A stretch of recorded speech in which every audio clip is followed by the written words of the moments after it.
morning. Good morning. Good morning, Jesse. How are you? I am great. I'm large and in charge. That's me. Come on. Oh, fantastic. Go. Happy Monday, everybody. So welcome to episode 7 of Inventor Spotlight, brought to you by the Inventor Smart Community, the National Inventor Club, with our guy, Brian Freed. And Jesse, you are on episode 7 of Inventor Spotlight, and we're here to talk about your inventions, who you are, what you do. You and I have met before, and I love your energy. I love your vibe. You are an entrepreneur through and through. You are a go-getter. And I'm going to let you take the stage and introduce yourself and just tell us about your product.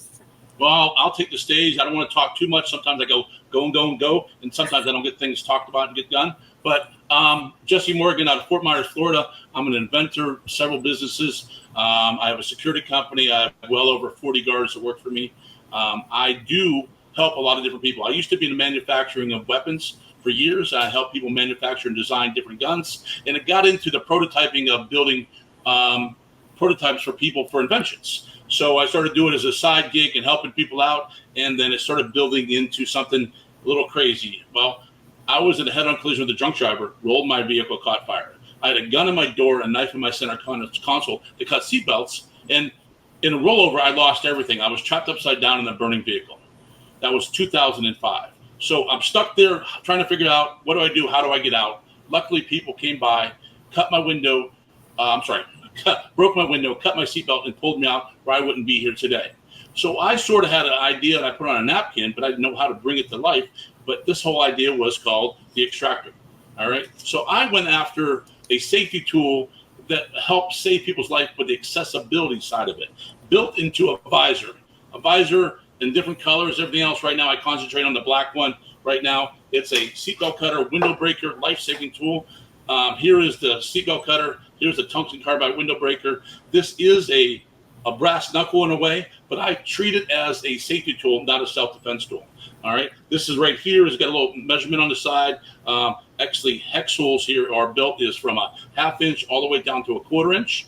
It'll help you loosen and tighten a bolt. I built it to lighten up the tool, but also built reliability and also accessibility is in the visor and the visor mounting of it. So I did this tool to save other people's lives. But in this market, it's very difficult because safety tools don't sell. Everybody, when I ask a question of 10 people, how do you have a safety tool inside your vehicle? I'll get maybe 2 that answer correctly. So in that product world, it's very difficult because only 2 people want to save their life out of 10 and not realizing that they need something inside their vehicle. So let me ask you, Jesse, what do you think? Thank you. That's just a great presentation already. And I get it. So what do you think that is? So you're saying that's a small market, like a niche market to get into, where to me it seems kind of obvious. It's a great tool, a safety tool. It fits right in the visor. You've made it really nice with colors. And it just seems like a no-brainer to me, like that should be at every AutoZone or all these different stores, where you buy your car accessories and supplies. So what do you think that disconnect is? Is it the fear that people don't want to be thought of being in an accident where they have to have a trauma response to something? Well, I think somewhat of the fear. I mean, I went to a large manufacturer who sells cars. Billy Facillo here, who sold millions of cars. And he told me that now we have to put on that car is not safe for them to buy. You need something extra to buy in there. So that's sort of his mentality on that part of it. To me, it's so difficult to tell people that you need something to save your life just in case. There's so many lakes and rivers and everything else, but nobody thinks about that. And it takes too much advertising money to convince you to buy that. Other countries, this is a mandatory. You have to have one or you will get ticketed. Here in the U.S., they don't care. That's what it comes down to. I mean, I love hearing this from you because you're kind of falling into this category of a question I was going to ask you is, what have been the challenges? And I think you've just really covered that, what the challenges are. But you've obviously invented this product. You're on the market. You have them in multiple colors. So what are some of these triumphs? I mean, where have you sold this? Where are you selling it now? Where can I get one? And tell us. Well, I sort of backed off from the Amazon, backed off from everything. It was just costing me too much to put out there for a product. I retail it for $19.95, free shipping. The product cost me $3 to produce, but I still wasn't making the money I need to be made on this product. So the need for it. So I sold it in several different stores. I had it into Camping World. I had it there, but it's just a product that takes too much to convince people to buy because they always think they never need it until they do. So that's the problem I run into it. So right now I don't sell the product. I'm trying to venture off into the hat version and advance the product to be able to be deployed from a hat and be there for you, not only in fishing, not only in emergency wise, but for first responders, law enforcement, security officers, to be able to pull it out of a hat, deploy it to save a life, or also as a self-defense. But I'm marketing it more to save a life and then be easy to be deployed out of a hat. Okay, can you show us that again? How that clipped on the hat? That happened really fast. Let me see that again. This is one of my versions. It's an outside clip that goes on a hat. It goes on any hat. I do have another version here that's built into the hat as well. It actually will pull out from the hat as into here and clipped into that way. There's different versions I have of it as well.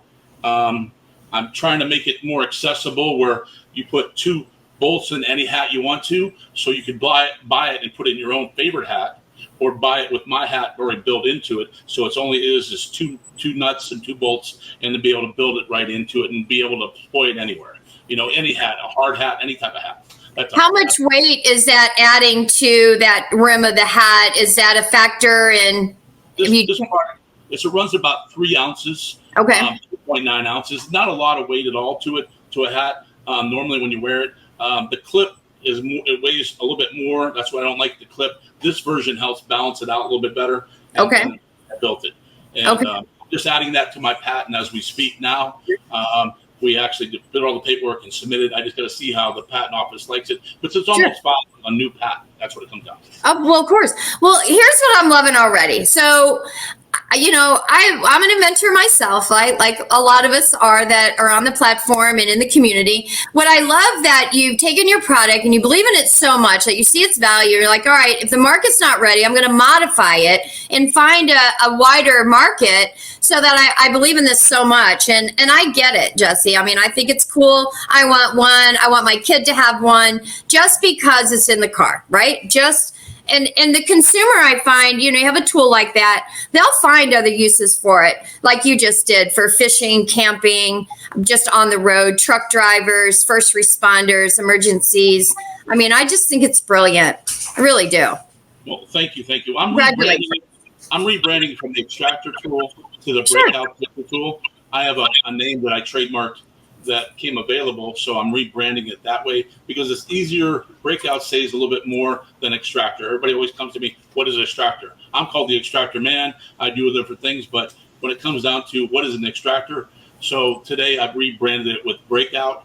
So right now you can still get it on my website, extractor.us is my website. But okay, extractor.us. Yes, and then you'll be able to get it on breakout.com. Actually, I own that too as well now, and I'll be able to put it back in there. But I want to make sure the hat gets pushed into the version and have a little bit more variety. I talked to the owner of Bass Pro. I'm actually making one just for fishing to be able to take it out there to dehook a fish, to cut a line, actually to scale a fish, and do everything out for the fishermen as well as, you know, the camping and the safety wise. So I'm actually been thinking about pushing that one out too as well. So. Well, again, you know, just try to get expanding your market, finding new niches. I love that. I think that's, as inventors, that's what we have to do. So, you know, so you've been a member of the Inventor Smart Community for how long now?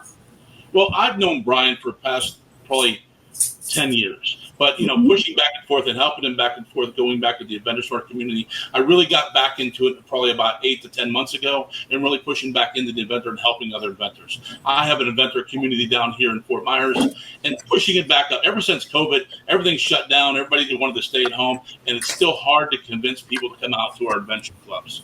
I help tons of inventors. I don't care who you are. I'll help you, push you in the right position. I'm going to tell you what the patent, not the patent, because sometimes it's just a waste of your money. So Right. Well, it's definitely a learning curve for everybody. And, definitely at the Inventor Smart Community, Brian's mission was to kind of bring all these inventors together at all different stages of where you're at with your invention process. And of course, there's people like yourself that have more experience than others that always bring great value to the platform. And that's what the community is supposed to be about. So if you are listening today and you're an inventor and you want to get involved, you can go to, the App Store, Google Play, just go Inventor Smart Community. You'll find us. National Inventor Club. You can find us there. Like I said, Brian, just one-on-one coaching. We'll get involved with you and just kind of bring you into the community like yourself. Of course, Jesse, you have a ton of experience. You're working on some other stuff. So give us a fun fact about something that you're working on now. If you want to release anything, what are you doing right now today? I have another ortho grip that's very hard to get in the market. It helps a person who has dexterity or arthritis in their hand to help to eat and smooth. Now, I bought this product. It's hard to get it out there in the market. I've donated it to healthcare centers, homeless shelters. I've done everything with this product. I've got about 30,000 pieces that I need to get rid of and get out there in the market. I have other products. Hold on. Let me see that again, Jesse. Sorry, let me look at that again. Is that like an insert that... It's an insert. Okay, it's an insert to existing utensils. It expands to anything. I don't care what you want to put into it. A toilet brush, a fork, knife, or spoon. It's an EPE grip that helps. It's a stress grip. All right. I have this product. I bought originally 35,000 pieces.